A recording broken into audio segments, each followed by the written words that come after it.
Deci în continuu tot în iasă. Degeaba launch are. Mă nervează.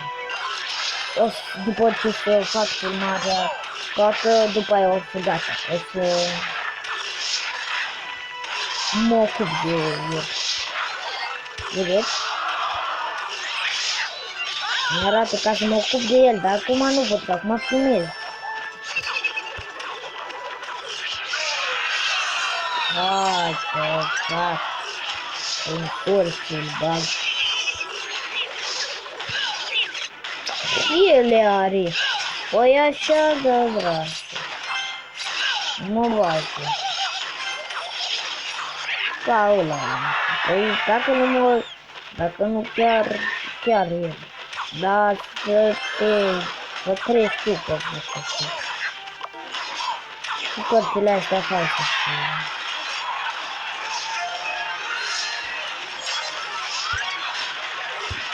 Adică nu pot câștiga în serie. Cu ce vreau să câștig?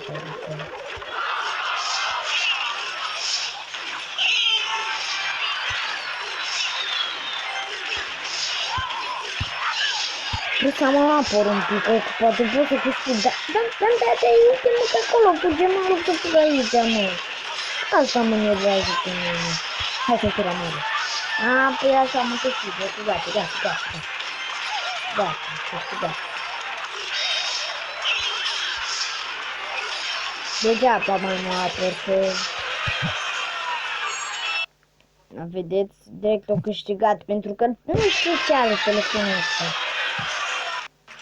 Deci nașpa foarte nașpa. Și eu zic aici, dacă mă bat aici, nu-mi dă nici măcar un ban. Să zice. Uitați aici dacă mă joc. Nu.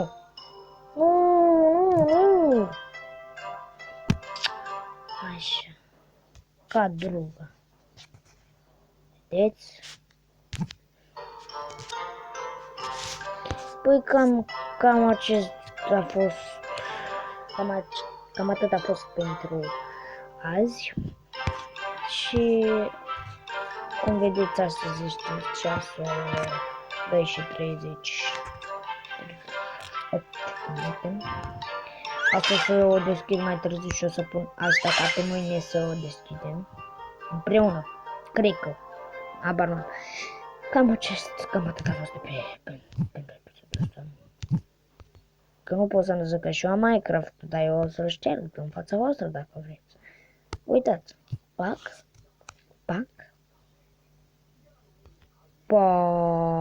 Opa, ce s-a făcut de aici? Să ștergi Minecraft-ul. Cam atât a fost. Nu uitați să dați un like și un comentariu.